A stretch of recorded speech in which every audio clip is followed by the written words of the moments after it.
इयम् आकाशवाणी सम्प्रति वार्ताः श्रूयन्ताम् प्रवाचकः गणेश हेगडे।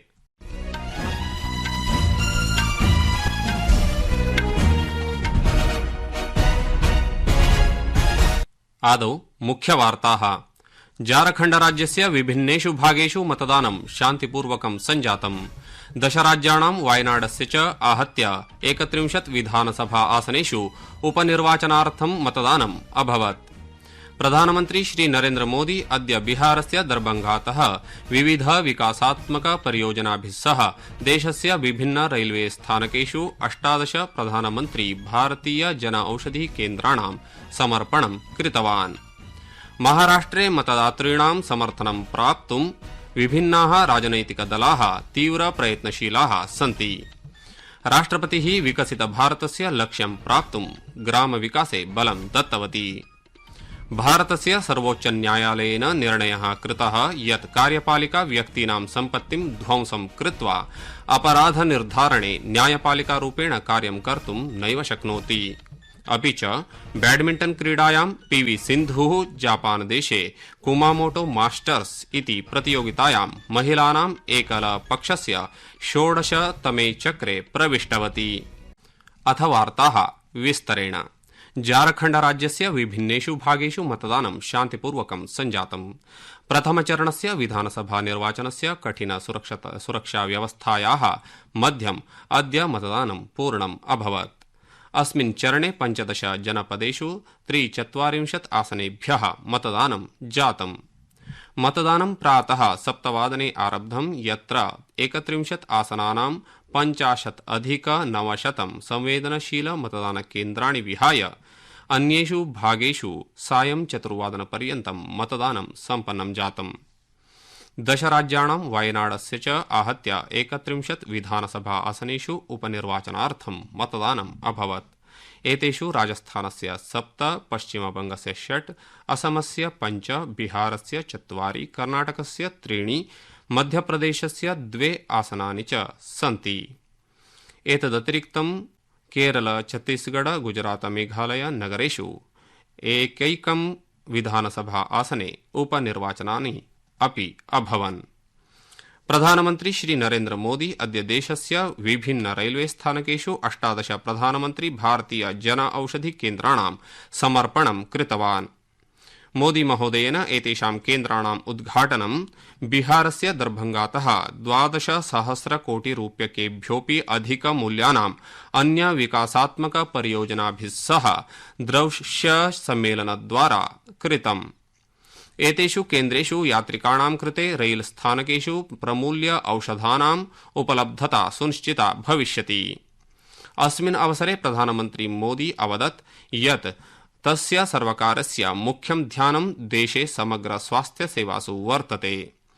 मोदी महोदयः अभवत् यत् अस्माकं 5 केन्द्रबिन्दवः सन्ति, यत्र रोगनिवारणं, रोगाणां मितेन मूल्येन परीक्षणं, चिकित्सायां प्रौद्योगिक्याः उपयोगः, सामान्यजनानां कल्याणाय उत्तम स्वास्थ्य सेवा प्रदानं च सन्ति। हमारा पहला फोकस बीमारी से बचाव पर है, दूसरा फोकस बीमारी की सही तरीके से जांच पर है, तीसरा फोकस है लोगों को मुफ्त और सस्ता इलाज मिले और सस्ती दवाएं मिले। हमारा चौथा फोकस है छोटे शहरों में भी इलाज की बेहतरीन सुविधाएं पहुंचाना, देश में डॉक्टरों की कमी को दूर करना, और हमारा 5वां फोकस है स्वास्थ्य सेवाओं में टेक्नोलॉजी का विस्तार करना। प्रधानमन्त्रिणा उक्तं यत् आगामिषु 5 वर्षेषु वैद्यकीय महाविद्यालयेषु 75,000 नवीन चिकित्सासनानि योजितानि भविष्यन्ति। सः अवदत् यत् हिन्दी भाषायाम् अन्यासु च भारतीय भाषासु चिकित्सा शिक्षां प्रदातुं सर्वकारेण निर्णयः कृतः। हमारी सरकार ने एक और बड़ा निर्णय लिया है। हम हिंदी और दूसरी भारतीय भाषाओं में भी मेडिकल की पढ़ाई का विकल्प दे रहे हैं। मकसद यही है कि गरीब, दलित, पिछड़े, आदिवासी परिवार की संतान भी डॉक्टर बन सके। श्रीमोदी अवदत् यत् आर्थिकदृष्ट्या दुर्बलवर्गाणां कृते देशे 50,000,000 आयुष्मान आरोग्य मन्दिराणि उद्घाटितानि सन्ति। प्रधानमन्त्रिणा उक्तं यत् उत्तम जीवनशैल्याः प्रवर्धनेन सह स्वास्थ्यसेवासु दृढीकरणाय योगम् आयुषं पोषणं च एकीकृतम् अस्ति। सः अवदत् यत् आयुष्मान भारतस्य प्रधानमन्त्री जनौषधि योजनया पूर्वरूढिवादिव्यवस्थायाः सम्यक् परिवर्तनं कृतम्। प्रधानमन्त्री प्रसिद्ध लोकगायिकायै शारदा सिन्हायै श्रद्धाञ्जलिं च अर्पितवान्।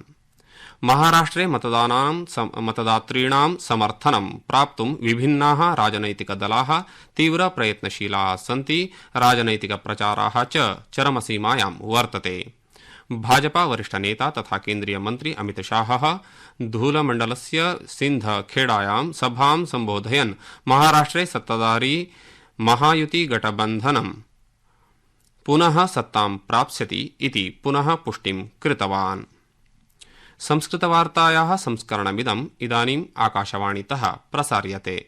सममेव अयं कार्यक्रमः आकाशवाण्याः अन्तर्जालपटले www.newsonair.gov.in इत्यत्र अथ न्यूस् ऑन एआईआर चलदूरभाषीय तन्त्रांशे अपि उपलब्धो भविष्यति।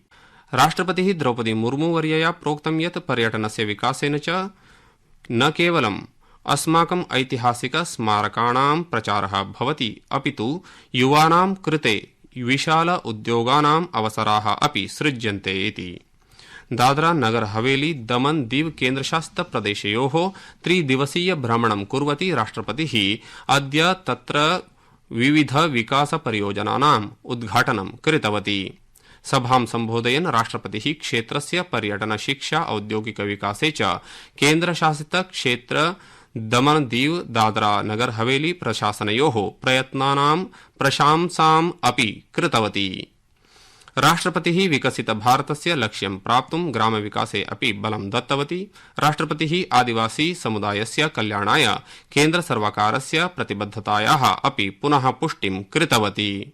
केंद्र सरकार और संघ राज्य क्षेत्रों के प्रशासन द्वारा यहाँ पर्यटन के विस्तार के लिए अनेक प्रयास किए जा रहे हैं। कई जगहों का नवीनीकरण किया गया है। मैं पर्यटन को बढ़ावा देने के लिए किए जा रहे कार्य की सराहना करती हूँ। पर्यटन में विस्तार से रोजगार की नई संभावनाओं का सृजन होता है।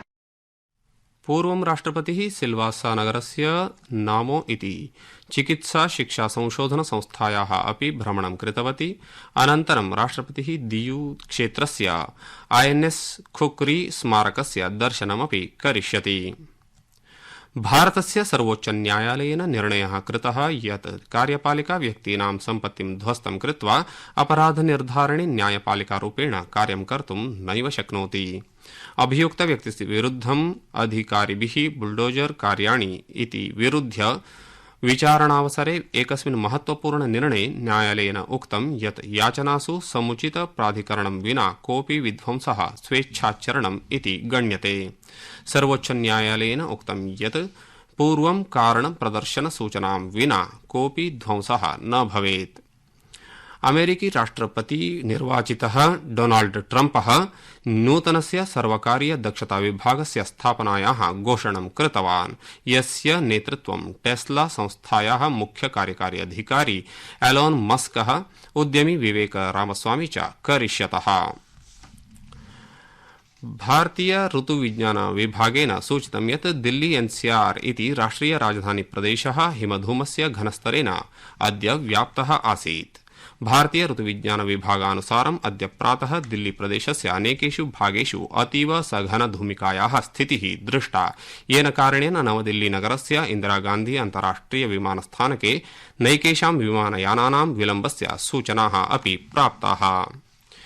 क्रीडावार्तासु बैडमिंटन क्रीडायां PV सिन्धुः जापानदेशे कुमामोटो मास्टर्स इति प्रतियोगितायां महिलानाम् एकलपक्षस्य 16तमे चक्रे प्रविष्टवती। 20-20 क्रिकेट स्पर्धायाम् अद्य भारतं दक्षिणाफ्रिका दलं विरुध्य तृतीयचक्रं खेलिष्यति इति वार्ताः।